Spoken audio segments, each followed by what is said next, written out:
Sentia-se mal quando pensava nela. Odiava-se no fundo da sua revolta, mas ao mesmo tempo uma ponta de remorso o acometia ao recordar-se que fora ele quem procurara conquistá-la, dando livre curso à vaidade cortesã. Era um homem casado com uma boa mulher, que certamente não merecia sua traição. No fundo, a figura do conde não lhe aparecia na mente corno assassino odioso. Sabia que conspurcara-lhe o lar, tripudiando sobre a honra de uma amizade tradicional de família. Jamais o conde ofendera e sempre tivera para com ele gestos afáveis e afetuosos. Não lhe guardava rancor. Tinha-lhe pena e achava que a ele sim, devia uma satisfação. Porém, doía-lhe tê-la dado justamente quando se tinha regenerado. Quando, tocado pelo amor, se transformará num homem correto e responsável e que justamente por isso tivesse pago com a vida a sua regeneração. A constatação desse fato provocava-lhe acerba mágoa. Se tivesse cedido às pretensões da condessa, mesmo sem amá-la, certamente tudo teria continuado como dantes. Ser honesto teria sido um mal? Ao mesmo tempo compreendia que sua consciência não suportaria semelhante situação e, mesmo no auge da desesperação, sentia-se algo confortado por não ter cedido, mas isso de que lhe servia agora? Incapaz de fazer-se ouvido ou entendido, Gustavo passou a viver no castelo, como uma sombra triste e infeliz.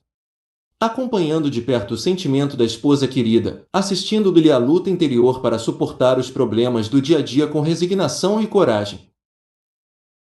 Observando-a, desvelando-se no atendimento e no carinho dos filhos sem preferências ou parcialidades, dispensando a Gus o mesmo carinho que a seus dois filhos, Gustavo reconhecia que seu amor por ela crescia ao mesmo tempo que sua angústia. Muitas noites, quando na solidão do leito vazio Genevieve dava livre curso ao pranto, chamando por ele com doloroso acento, ele a abraçava com carinho e misturava com ela suas lágrimas e seu desespero. Tentava por vezes aparecer-lhe durante o sono. Aprenderá que quando o corpo se acomoda no sono reparador, o espírito liberta-se parcialmente, excursionando pelo mundo espiritual, seu local de origem, sua pátria real.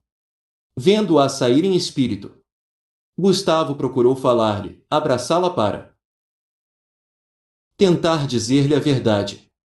Contudo, Genevieve, quando via, na semi-obscuridade do quarto, repelia-o vigorosamente, horrorizada, relembrando incontinente o choque sofrido no pavilhão de caça.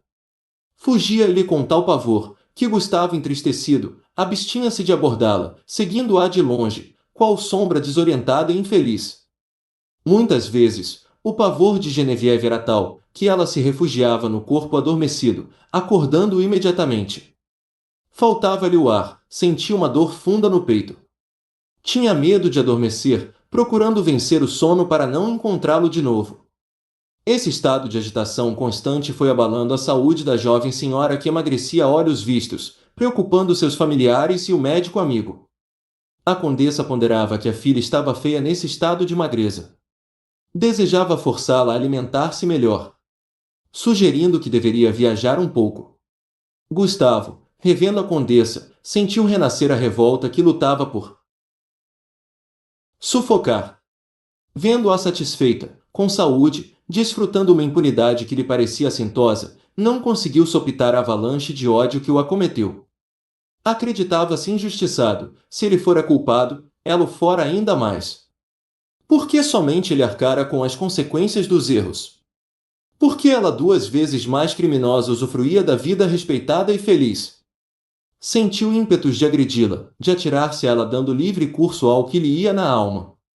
Porém, não teve coragem. Genevieve, doente e debilitada, impunha-lhe desmesurado respeito. Embora não sendo visto por ela, não desejava magoá-la. Percebera que todas as suas manifestações de revolta e inconformação, de desespero e angústia, contribuíam de alguma forma para agravar seu estado de saúde.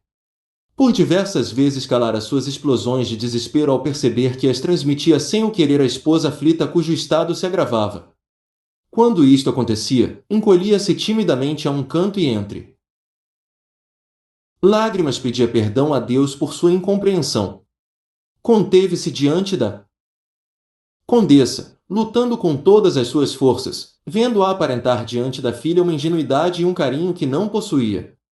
Mas, para Gustavo, a prova seria ainda mais difícil. Marguerite, olhando a filha que descansava em um divã, tornou: Não sei por que te deixas conduzir pelo desespero. Quando Gerard morreu, não ficaste nesta depressão. Suportaste com mais coragem. Afinal, ele sim foi um homem de bem que mereceu teu amor. Quanto ao barão, lamento que não me tivesses ouvido, és uma ingênua sempre trancada em casa. Não conheces os homens. Não frequentas os salões. Genevieve fez um movimento nervoso. Por favor, mamãe. Não falemos neste assunto que me desgosta muito. A condessa não se deu por vencida. Como não falar? Como deixar que defines por um miserável traidor?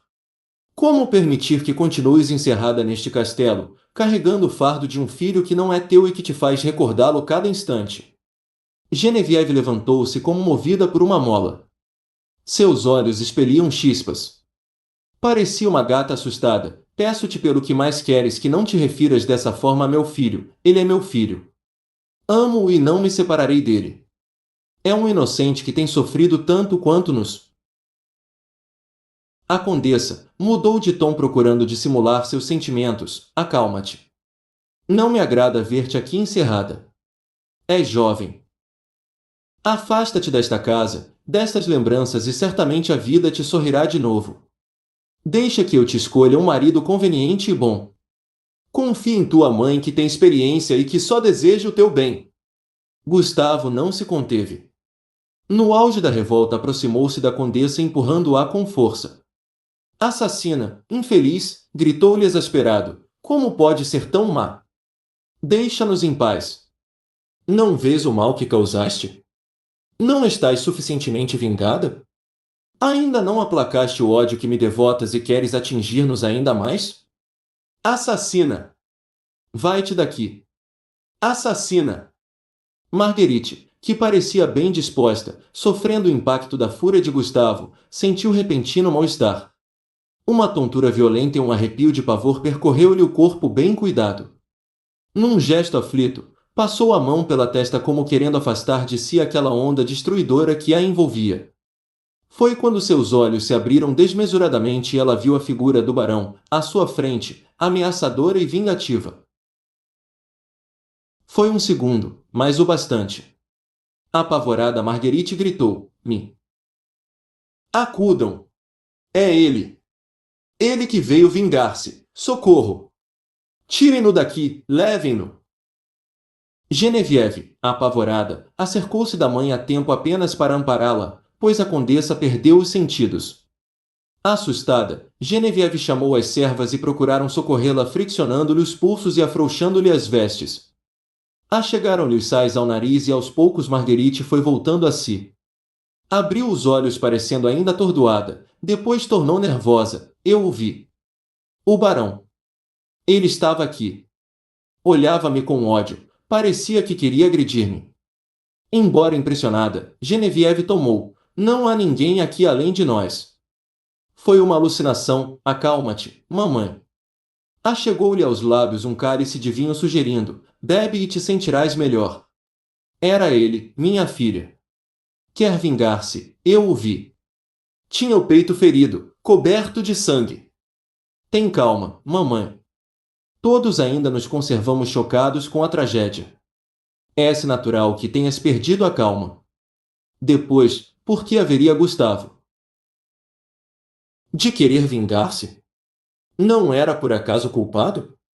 Não, prefiro crer que onde quer que se encontre esteja arrependido do mal que nos fez. A condessa calou-se. Estava apavorada. Mas fez visível esforço para recuperar a serenidade.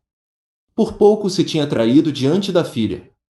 Querendo desfazer a impressão de momentos antes, enxugou com o lenço rendado duas lágrimas inexistentes. Enquanto que seu peito arfava em soluços ardilosos. Foi por isto, ajuntou com voz lamuriosa, que te pedi para deixares esta casa.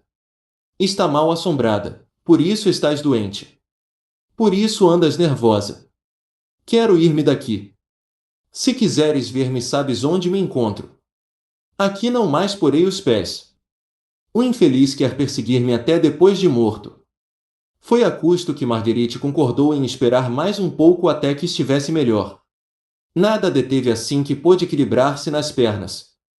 Foi-se, pálida, abatida, apavorada. Genevieve deixou-se cair no divã desalentada. Estranhava a atitude materna. Sempre a soubera descrente e cética como poderia ter admitido a presença de Gustavo?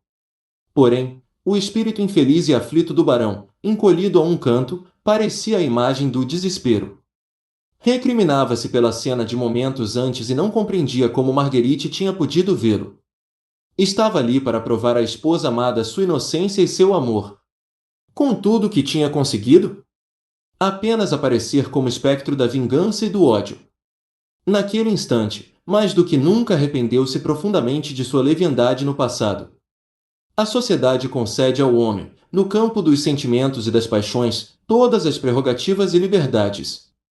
E, impulsionado pela tentação e pela impunidade, a maioria entrega-se a ligações ilícitas, fruto das paixões momentâneas, procurando desfrutar o máximo. Sendo por isso louvado pelos outros homens, pela sua posição de virilidade e exuberância.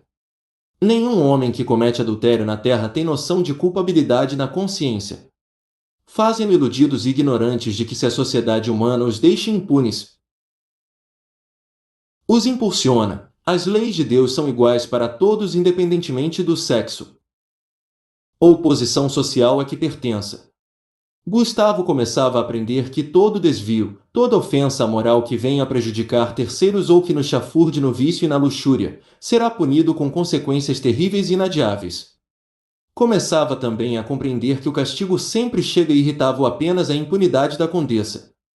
Vagamente sabia que um dia ela seria chamada às contas, mas quando? Até quando permaneceria na impunidade? Até quando poderia viver gozando o aconchego de um lar, desfrutando vida social, intervindo a bel prazer na vida dos outros, traindo e enganando? Ele desgraçadamente pagava o preço de um erro, do qual já se encontrava bastante arrependido. E ela? O que a estava preservando? Entretanto, mais experiente e mais lúcido do que a princípio, Gustavo procurou controlar as emoções, temeroso de prejudicar Genevieve. A pobre senhora sentia-se nervosa e preocupada. Seu pensamento não se desviava da cena de momentos antes, só havia alguém capaz de ajudá-la. Era Villefort.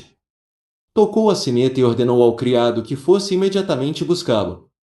Precisava vê-lo com urgência. Quando o médico chegou, espelhando certa preocupação na fisionomia bondosa, Genevieve levantou-se angustiada. Doutor, preciso muito da vossa ajuda. Por certo, minha filha, farei o que puder, mas noto que estais perturbada.